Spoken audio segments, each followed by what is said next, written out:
Hi, I'm Larry Gifford. I have Parkinson's disease. And I'm Rebecca Gifford, Larry's partner in Parkinson's and in life. This is When Life Gives You Parkinson's.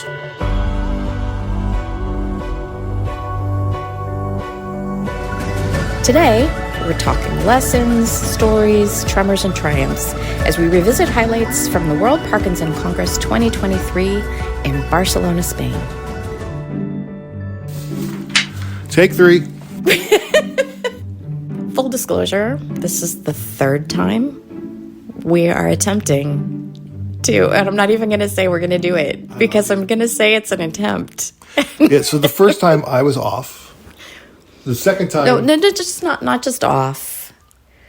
Off in a way that I had never seen before. Super off. Where it was almost like you were talking to yourself. and the rambling, there was kind of, at some point I said maybe we should stop because I didn't understand what you were talking about. And you were not hearing my cues. You were also extremely dyskinetic at the time, and so we could tell that you were off and barreling forward. And I said, you know what, we don't need to barrel. And then we just recorded for 45 minutes. Really great one, but I didn't record it. So we only have my side of it, which we could just post. Yeah, right? It just wouldn't make any sense. That's all. So here we are. Third time. Fresh from the WPC 3 weeks ago. Wanting to talk about this wonderful event that we went to and really did have a lovely time. I adore the WPC. We're going to talk about some of the highlights, I think, but one of the things that I noticed and found really hopeful and encouraging was to see the evolution that has occurred in the Parkinson's community and the scientific community over the last 4 years since Kyoto. It really was dramatic. We had an extra year, but we also had COVID during that time. So seeing that things are moving forward a little faster than they previously were was quite hopeful and very evident in lots of ways. The science, the research, the types of people who showed up who have Parkinson's, folks from African nations that had never attended before, and folks from South America that had never been there before, and seeing this great representation internationally, really it feels like there's momentum behind the Parkinson's cause. And there was a greater YOPD. Oh yeah, lots. It was the largest faction of YOPD that have ever attended a WPC. And an entire half a day pre-Congress committed to YOPD topics as well. Yeah. I do want to talk about the science a little bit, though. The science is evolving quickly. Things that were considered fringe topics or things that hadn't been researched very much, or maybe there was one study out there about women with Parkinson's. And now there's a lot greater focus on some of these topics that were just kind of starting to be discussed in Kyoto, women with Parkinson's being one of them. And the understanding that women with Parkinson's have often a very different experience with the disease, less success with the treatments and medications available. Their biology and chemistry is quite different, and that is only beginning to be understood, and we need more research, and that was talked about quite a bit at this event. Yeah, and I would say in Kyoto it was whispered about. There was one presentation from the Parkinson's Foundation back at Kyoto, but it wasn't very highly attended. It was present, and there was several posters. PD Avenger co-founder Sonia Mather did a poster on women and Parkinson's for the PD Avengers, and Rochelle Flanagan from Ireland, who founded the Women's Parkinson's Project, she was there with her team, and they had a poster up. So there was a lot of discussion around women and Parkinson's, and I expect that to grow even more. I also liked that there was more discussion about, there was a plenary on the first day, on Wednesday, that was all about subtypes of Parkinson's. The scientific community is starting to look at Parkinson's the same way that it looks at cancer. There are lots of different kinds of cancer. Every cancer is different from the next. It's treated differently. It manifests in the body differently. And so therefore needs to be researched differently and have different specialists for each kind. There are specialists for blood cancer. There are specialists for lung cancer. They're starting to look at Parkinson's the same way because we all know when you meet a person with Parkinson's, you meet one person with Parkinson's. Everybody's Parkinson's is very different. So you're looking at how is it contracted? What region are you from? Does genetics play a role in yours at all? I find that really exciting because it can only result in better, more specific treatments for people like you. Well, yeah, because right now, each person is addressed personally, so it's personal medicine because there is no standard treatment other than the levodopa, like here, take this. But once we say, oh, well, you've got this type of Parkinson's, then there's a track you can go down. And here are your options. And we don't have that right now. We just take them one symptom at a time, and it's symptom treatment is what it is. It was really encouraging also to see as you mentioned before, greater representation from around the globe, but also attention being paid to those regions, continents, and countries that struggle with access to healthcare and access to medication, and a lot of that having to do with a lack of awareness and stigma. Absolutely. 2/3 of the world have no access to levodopa, which is a crime. Levodopa is if you don't have it, you can't do anything. I mean, you just can't function without it. And to think that there's 2/3 of the world that have no access to that is just mind-boggling. And it's an easy fix. It's a cheap drug. I mean, if the countries would open it up, if WHO and some others the UN could get involved quicker, we could really make a difference. And I think those plans are underway, but it's just like science. Policy is a slow-going process. Kabugo Hannington from Uganda was very present in a lot of panels at the Advocacy Pre-Congress, was where I ran into him. Was very impressed with his storytelling and his calls for awareness and what stigma and how different the stigma in certain countries is as compared to North American countries and European countries where there's greater awareness and greater access to medicine. It was nice to see that presence and hear those stories over and over again reach lots of different audiences. Omatolo Thomas, a friend of ours and friend of the podcast, was also on several panels, and she was very present at the Congress as well. She founded Parkinson's Africa.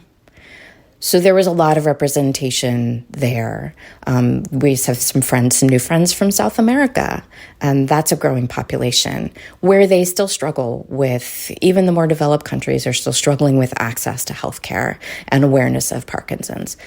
That representation matters not just so that we as a Parkinson's community don't forget to engage in that conversation and help where we can, but also so that these fantastic folks can take what they learn and the connections they make and the collaborations that they begin at the WPC and take those home and improve the situation in their own countries. I also think it was very helpful to have them in the discussions where people from North America would be saying, we don't need to inform people about Parkinson's anymore. We need to get beyond that. Public awareness is high. We're good with that, right? It's like, wait, whoa, we're a global community. Right. But it's all part of that think global, act local, and whatever your area needs is what your area needs. And you talk about stigma where Hannington comes from. His mom had Parkinson's, and they called her a witch, and they removed her family from her house, and she was eating dust off the walls. I mean, in my life, the stigma could be having dyskinesia as I'm trying to cross the street and somebody thinking I'm drunk at 10 in the morning. Who are you here with, Larry? Who are we here with? Why don't you tell me? Dr. Tash. Paul Mayhew Archer. Joy Milne. What are you taking away from this conference? What I'm taking away from this conference is that this conference has been a celebration of Parkinson's and all the pluses and positives that you can have. And it seems to... I didn't go to the one in Kyoto, but it seems to me in the last few years there's been a change that we are teaching the professionals, the neurologists, rather than them teaching us. I like that. For me, it's all about collaboration. Meeting these people that I've been networking with for the past 4 or 5 years is just amazing. Learning from them, sharing experiences, and gathering the troops for Parkinson's in Africa. I have loved actually having the 3D persons that I have met on the flat screen for the last 4 years. Their love, and I am so honoured to be with them because how they live with this disease is absolutely amazing, and I've enjoyed being with them every day. Okay, now, Paul, I was at your session today, and they had made us move rooms. No, delightfully, they found that the room was too small, and we had to move into a larger room, which of course meant that the people who'd been queuing up for ages and got in very early and sat in the front row suddenly found themselves in nearly the back row. So that was well, welcome to Parkinson's. Life's fucking unfair. That's right. So I was competing with Paul's session earlier today. Oh, shit.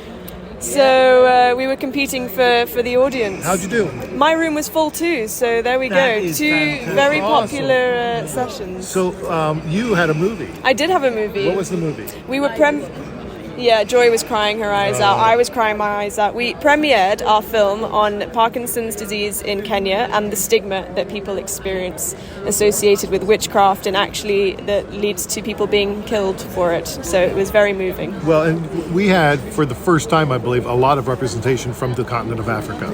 We did. We had such great representation. It's much better than it was in Kyoto, and it's going to be even better at the next one. And South America was represented well, too. The Latin community, amazing. There was Yeah. such a great Spanish-speaking community here. And that really made it feel much more international than even when we were in Kyoto, I think. Yeah, 100%. For the next one, we will be including the WHO I Support for Carers, because Professor Annette Hand and I'm the head PPI, we will be presenting our 3-year study on that, which will bring carers more into the Congress. But also, Joy, I think, is going to change the world. I do too. Because this test that they can now do, I mean, it is totally revolutionary. You found what they've been searching for 200 years, which is the way of testing for Parkinson's that's not based on sort of looking at different symptoms and everything, but is a surefire. It's the equivalent of a blood test. I mean, it's just unbelievable. We will be starting in the NHS shortly. We're just dotting the I's and crossing the T's, as Perdita puts it. But yes, we will. And as she says at the end of my TED Talk, we want to put this in every hospital in the world. And for those of you who are regular listeners of this podcast, Joy's been on several times talking about her nose and how she can smell Parkinson's. The nose that changed the world. The last WPC, she came up to me on the last day and gave me a hug, and she goes, "Larry, you need to take a pill." She goes, "And maybe a nap." A highlight for me was how present creativity and creative expression was at this one.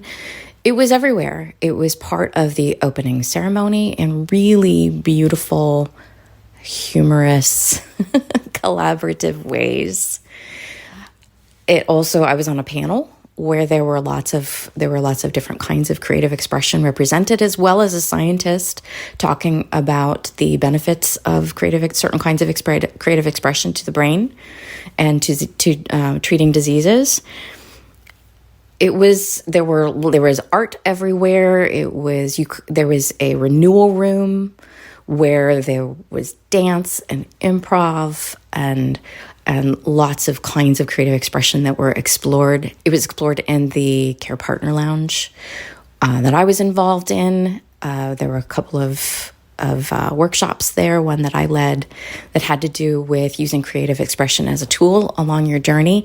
I love that is a much more accepted and present part of events like this, because it's undeniable that it is an important part of anyone's journey. Creativity can blossom after a diagnosis, but also creativity becomes a more important tool to a lot of us, the two of us included, after a diagnosis like this. You got to get your toolbox in order, and creative expression can be a really powerful tool in that toolbox. I was in the Friday session with Paul Mayhew Archer, and he had that Place in Stitches. He's been doing a one-man show and about his Parkinson's, and it was great just to be in a room full of people laughing.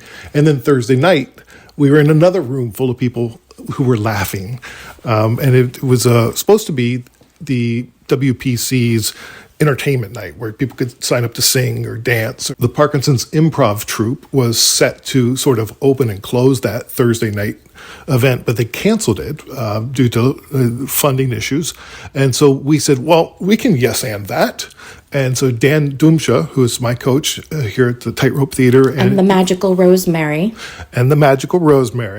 They went about finding a theater for us in Barcelona so the six of us who were traveling from the troupe could still perform. With about a week to plan this. It was amazing, and it sold out, 70 seats, people wanting to get in, couldn't get in.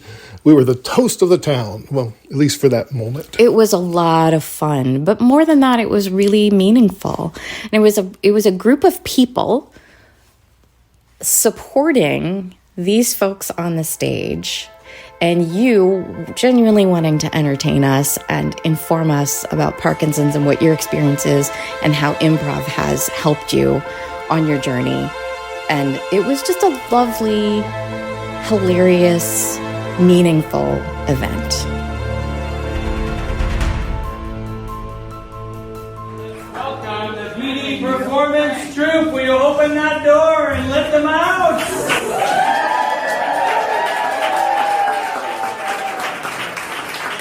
Today's sponsored tonight by Big Pharma. Yeah, and there's 3 new drugs for Parkinson's that are sponsoring our show. And they each treat a different symptom of Parkinson's. And you're going to hear now from our first sponsor. And of course, this drug treats that symptom, that pesky symptom.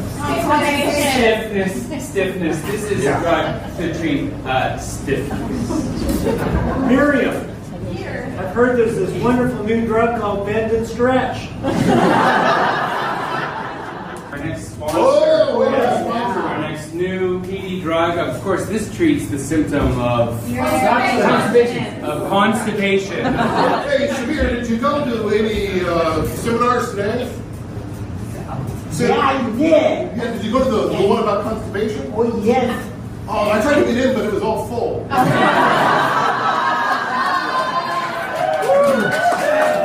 Next show is brought to you by Big Pharma and the new drugs that are coming out. And the newest one is Swallow Me. yes. And not only that, it is on the market now. Right on, it's on the market today and today only. Swallow Me is what you want for anything. If you have something too big in your mouth. Like tennis. It's like PD with me is like tennis. It's a big racket. PD with me is like tennis, I keep dropping the ball. Demons like me, it's full of love. Tennis for me because I'm always bouncing around.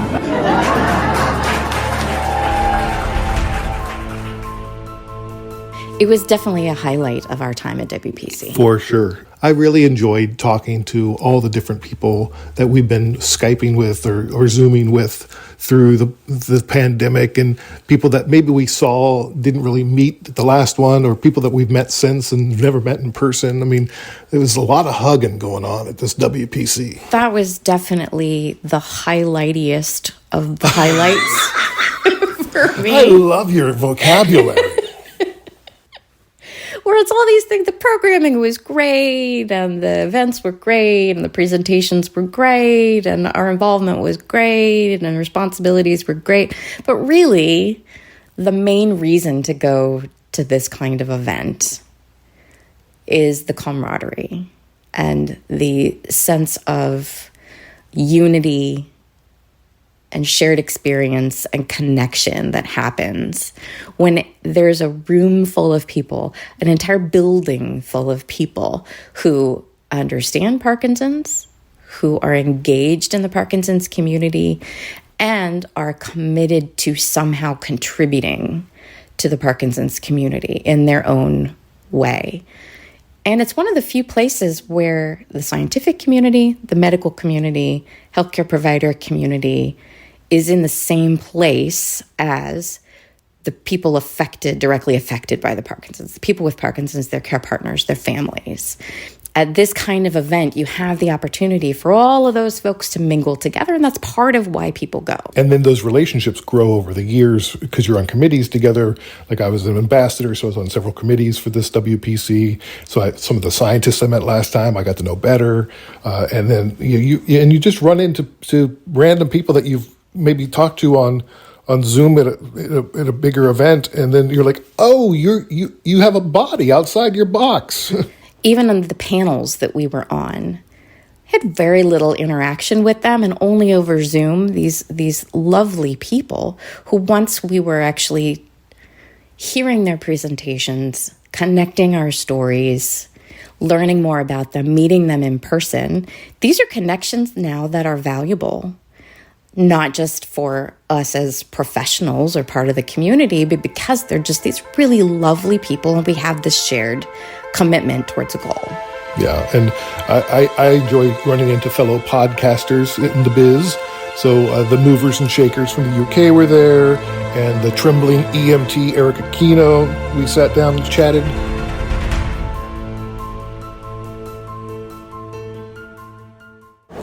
Welcome to When Life Gives You Parkinson's. Can you give me your name and where you come from? Trembling EMT. Eric Aquino. I come from Easton, Pennsylvania. I've been in healthcare for 20 years now. I'm an advanced provider, advanced EMT for the state, or was nationally certified.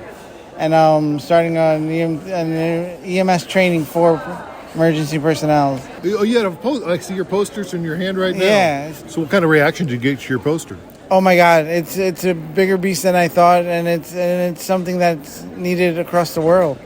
It's something that from Australia, had one guy come barreling down the pathway. He's like, and I moved out of his way. He goes, "No, I'm here to see you." I'm like, "What?" He goes, "Yeah, I'm a nurse from Australia, Parkinson's nurse, and I wanted to see what you're doing because I think it's needed." I'm like, "Holy shit!" So what's the poster say? Parkinson's disease emergency care. So basically, it's taking what the APDA has created for first responders and putting an instructional piece to the conversation. Because they have a great video on stress and how stress will put a Parkinson's patient over the edge. And at the same time, if they're in a fire alarm or in a high adrenaline situation, allow them to walk or do stuff that they couldn't do. So what does that mean for the emergency professional? In the case of a mass casualty event where they were running out of the building, they put them in a triage for the ambulatory person. They go to reassess 30 minutes later. Now that person can't walk.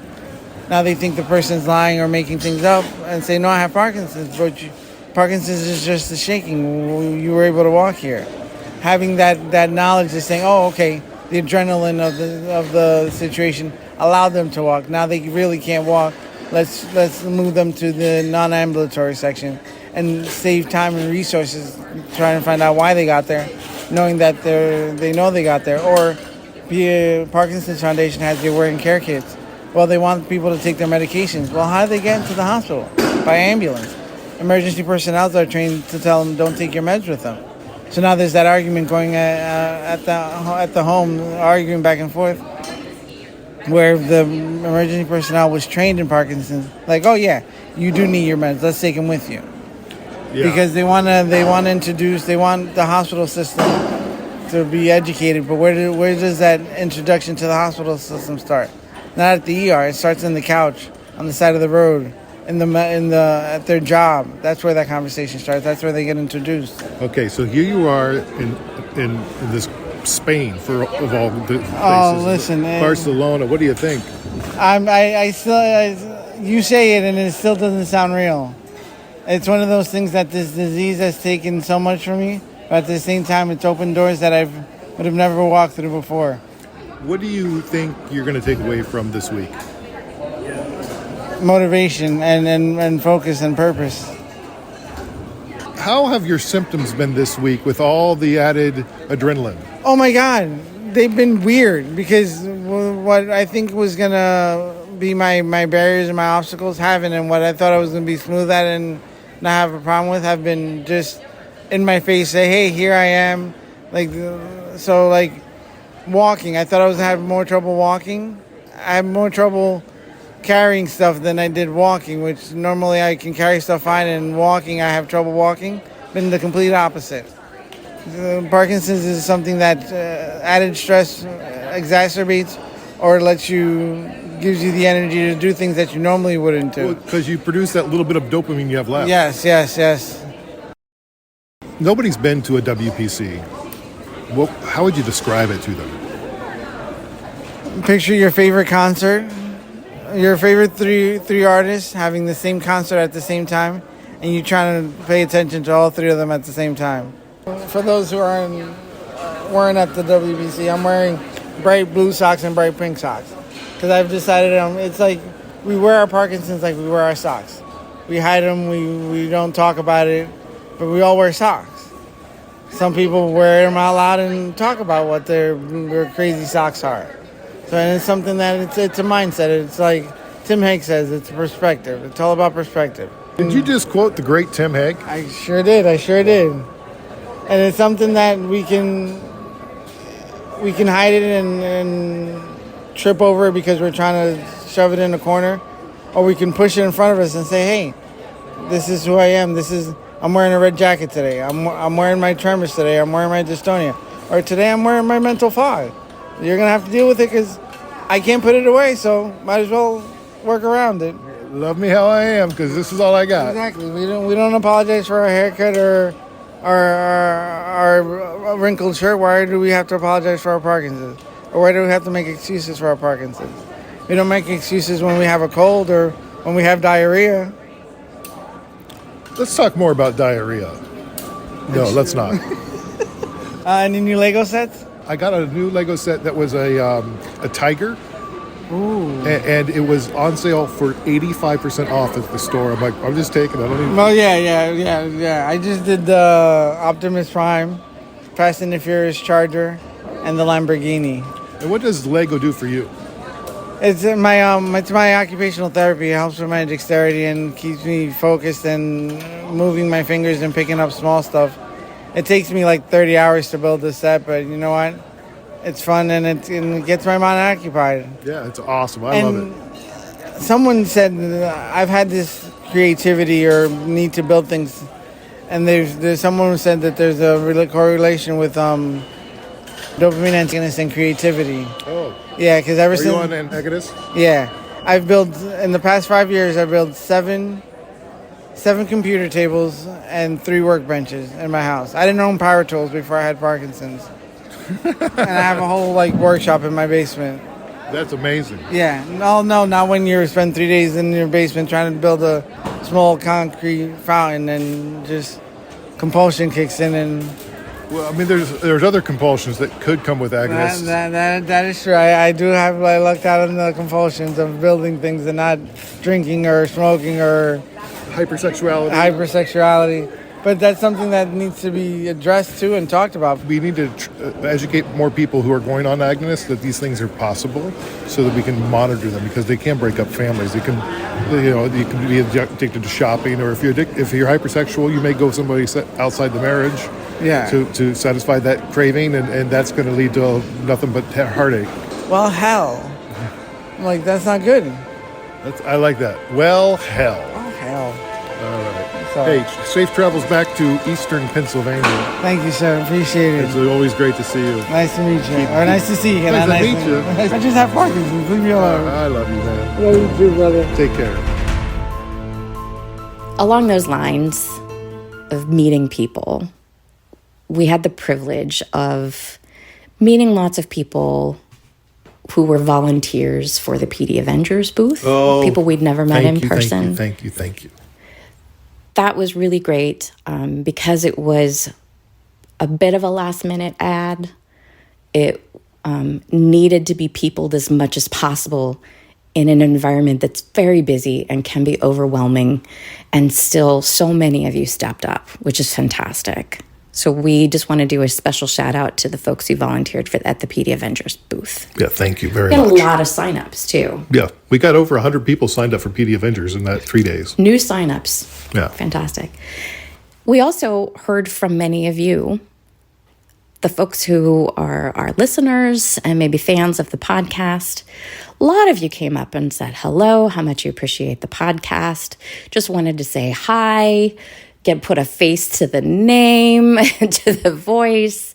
We saw a lot of that, and that we really appreciate that. That really helps us maintain enthusiasm and motivation to do this podcast, is our genuine connections with you, and you are all just lovely people. And a special shout out to our new friends in Adelaide, Australia. Tina and Craig Gillespie. Hi, Tina. Hi, Craig. Super volunteers, by the way, for the PD Avengers booth. They were all over it and signed up for lots of slots, really helped fill those slots and make sure that there was somebody there, a friendly face at the PD Avengers booth. And also, they're fans of the podcast and were not shy about talking about that and introducing themselves. And it was just lovely to connect genuinely with them. And I think we found some new friends. I think we're fans of them. Right? We're just as much fans of them. They're doing great work in South Australia and seem quite motivated and enthusiastic about taking back what they've learned and new connections and everything else. Tina has played a role in the Care Partner Lounge and the connections made there as well. By the way, the Care Partner Lounge went really well. Really super groups, especially at the support groups in the mornings. I was a part of the YOPD group and helped to co-lead that with the lovely Elaine Book from here in BC. What a great group. Immediately open, immediately genuine connections. There was no question that this was a group that wanted to remain in contact. So a couple of them, including Tina, are involved in making sure that some of the connections that were created here and the support that was already beginning to be shown in the genuine camaraderie and shared experiences amongst the care partners continues. They started a WhatsApp conversation, and there's a Facebook page that's now available for any of you care partners who were at the WPC, and even past WPCs, you can join that Facebook page as well. We want to keep that connection going. These are people from all over the world that you would have never met unless you were at the WPC and never known that person shares that part of my experience. And I don't know that I've met anybody else who really shares that part of my experience. I thought I was the only one. And then you find that person who lives in Sweden or something. And that's magical. That is a connection now that you will have as long as you wish to maintain it. Yeah, it's neat because outside that room, then those conversations continue and the bonds grow stronger throughout the week when you see them and whatnot. I was leading a session in the Leaders Lounge with a bunch of support group leaders. And we were talking about how support groups are changing. You don't just have to sit around and ask you how you're feeling, but you can go do pickleball, or you can go see a movie together, or go to dinner, or whatever. And everybody was sharing their ideas. And then our time was up when they were like, well, let's just take it to the hallway. Yes. And then we just continued it for like an hour. That happened with several things. Care Partner Lounge and panels and everything. The conversation just continued. We're not done. Yeah.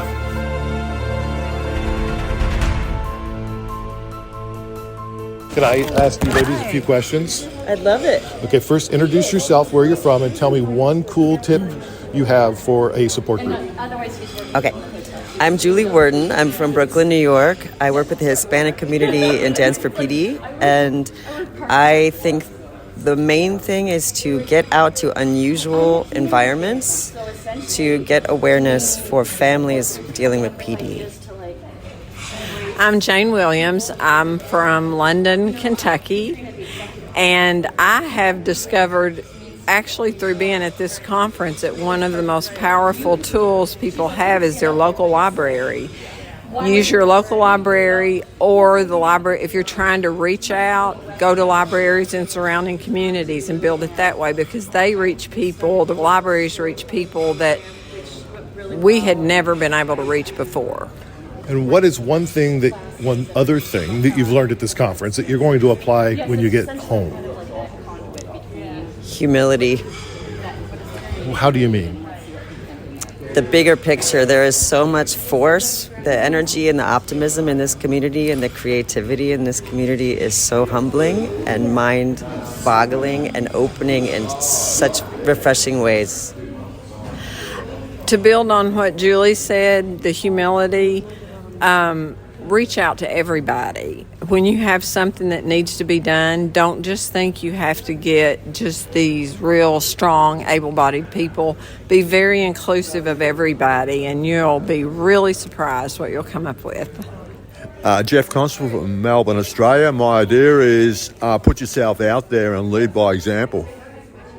Tina Gillespie, South Australia. I think networking with other people, trying to join forces when you're doing the same thing.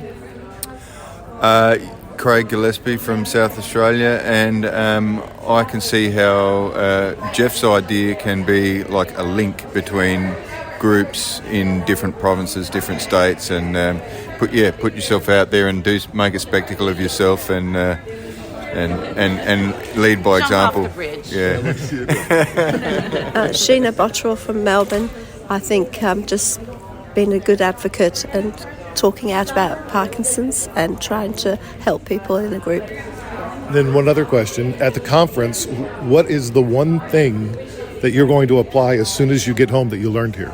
I think speaking out more for women and Parkinson's, and so starting a group for women on their own, I think it's going to be my next goal. Much more networking and connections with people outside of my own state and connecting more people in Australia together. Yep, I agree with Jeff. Definitely, like looking at Sheena trying to start a young onset women's group and linking the people I know in South Australia with people in Victoria. I'm going to eat sweet corn and see how long it takes for it to come out in my poo. There was a session about poop. Yeah. Nice. Thank you so much. Enjoy the rest of the conference. Thanks, Larry. Amy LaValle from the Brian Grant Foundation, Portland, Oregon. If you have a small young onset group and you're trying to attract more people, think about expanding it to other groups like MS, stroke, traumatic brain injury. I used to run a group called Broken Brains. We didn't have a lot of YOPD, but there were others, and so we could all get together and share the common medical maladies in life. So that's my idea. That's a great idea. Thank you. That was fun. I really enjoyed it. And I want to make sure that we get to continue to do it. And we have a message from the WPC for everybody. We are having, I say we because I'm an ambassador of the WPC, we're having some financial issues. We didn't get as much money from our sponsors this year because inflation is real. Recession in the advertising industry as well. And so there's just not the budgets that there's usually to do these things. And so we need to find some new companies that maybe want to step up, or some new organizations, or personal donations. You can do personal fundraising, do Facebook fundraiser. There's a lot of opportunity there, and we really encourage, if you have the funds available, to donate them to the World PD Coalition, which is the organization that runs the WPC. WorldPDCoalition.org is the website, and you can go down to the bottom, or you can contribute and donate at a link there. We will also put a link on our liner notes for this episode. We encourage you just to think about whether you want the WPC to continue or not, and that it is a little bit at risk. They usually announce where the next one's going to be on the last day at the closing ceremonies of the World Parkinson Congress. And they didn't this time because it isn't secured yet. What we do know is that it will be happening in the United States. But the location cannot be announced because it hasn't been secured yet. So we need to secure some more funding and some more sponsorships in order to get that moving. There also is a question about whether it will happen in 2 years or in 3. To keep it on its original track of every 3 years, it would need to happen again in 2 years because this last one was delayed a year because of COVID. We'd like to keep it on that track so that it can happen more frequently, keep the momentum going, keep the collaborations going. But if the funding doesn't come through, they may need to push it another year. So let's keep it going at the swifter pace. Yes. The swifter pace means swifter change, and that's what we're going for. For sure. And thank you in advance for supporting that and for sharing that with other people, because it's important to get that note around, because I don't know that everybody's aware of it. All right. We have some news regarding our Parkinson's. I'm going to have DBS surgery. October 24th is my drill date. And we're going to do some episodes around deep brain stimulation. We've done that before, but never with me under the drill. So these will be more personal and more of our discussions around the idea of deep brain stimulation. Yeah, we're going to be talking about how we're dealing with it, what information is coming through, what's the evolution of the process. It's all going to be happening relatively quickly. So we're going to be doing some episodes between now and then. As a little teaser, though, let's give them a picture of a portion of our experiences. I say our, well, yeah, it's our experience. Imagine this, if you will. As part of the evaluation process, there was an in-person visit with the team. And to prepare for that, Larry needed to go off of his medication for the first time in 6 years for 14 full hours so that he was fully off of his medication. It's okay? Yeah.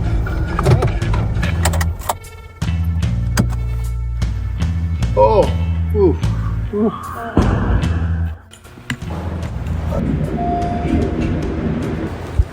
Going up. You're faster than I expected. I was trying to catch the elevator.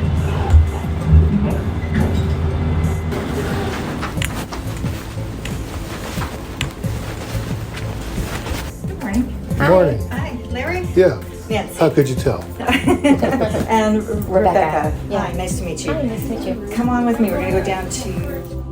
Very stiff. Yeah. Very, very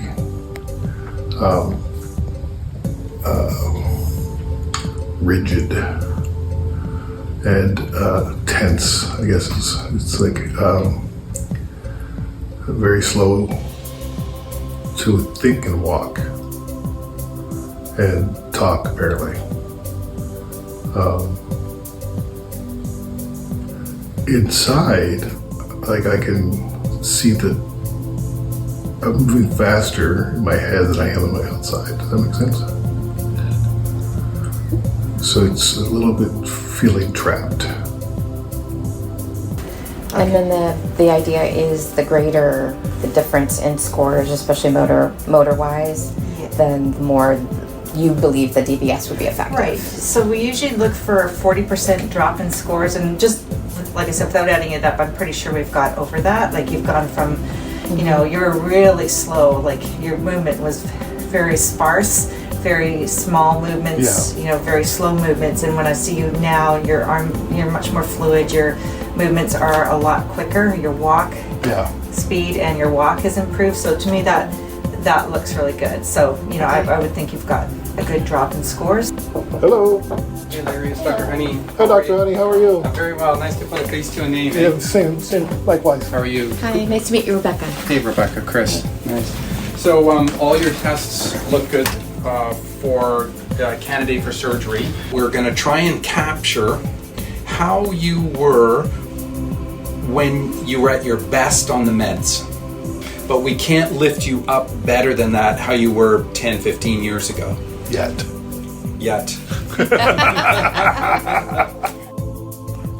And what did it look like to you, honey? The difference between off and on was about 20, maybe 30 years. Wow. It aged you immediately. You looked like the Parkinson's diagram of the old man, the illustration of the old man who's kind of walking rigidly and with a frozen face. I hate that thing. And this was a bit of a surprise because we hadn't seen what the actual progression of your disease was, especially motor functions and walking. Yeah, it was a very stutter step, just like a shuffle, like 2 inches at a time, maybe. I both my arms had tremors, which was new. And personally, it felt like I was trapped inside somebody else's body. I could think cogently, but I couldn't. I could not communicate anything to my body. It also made us quite grateful for levodopa. As much as we complain about it because it's kind of the only game in town, it really is, at least in your case, doing remarkable work every day. It's amazing that they cannot call it disease modifying because it has such a tremendous impact on your daily life that it feels like I guess it's symptom modifying, but it's a game changer. Like, if I can't imagine not having it. I can't. So we'll be talking about DBS as that continues to unfold and we get closer to. We're also going to revisit the episodes, which end up being quite popular episodes, it turns out, from about a year and a half ago, called The Talk. We're going to do another series, potentially. We'll see how many episodes it takes us to get through talking about whatever we're dealing with. For those who may not be aware, we highly recommend going back and looking at these. It's from the winter of 2020. Don't just look at them, listen to them. Listen to Take a look, take a listen to the 3-part series called The Talk, which is from a couple of winters ago, where we talk about where we are in the Parkinson's journey, how are we doing emotionally, how are we doing as a marriage and a family, and it gets pretty serious and funny and ridiculous. Real talk. So we're going to be revisiting, seeing what's changed since then, but also what's going on with us now. And if you have a question that you would like us to address, please email us. It's parkinsonspod@curiouscast.ca. When Life Gives You Parkinson's is a Curious Cast production. Story producer is Dila Velazquez and sound design by Greg Schott. The presenting partner is Parkinson Canada, where people with Parkinson's are at the center of everything they do. Parkinson Canada funds critical research, provides information and support, increases awareness, and advocates for improved healthcare outcomes for people with Parkinson's across Canada. Learn more at parkinson.ca. PD Avengers, a global alliance of people with Parkinson's, their partners and friends, united to the cause of ending Parkinson's disease. Join us now, pdavengers.com. And we'd really appreciate it if you would share this podcast with somebody you know. Personal recommendations are the most effective way to grow the audience and raise awareness of Parkinson's disease. Keep positive. Keep exercising. Keep listening. We'll talk to you next time.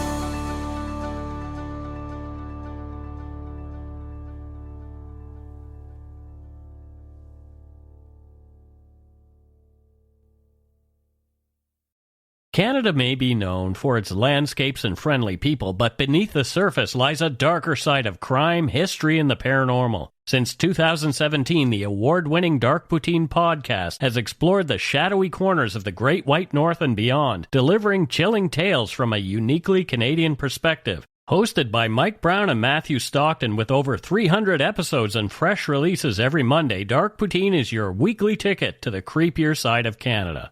Listen to Dark Poutine on Apple, Spotify, Amazon Music, or wherever you get your podcasts.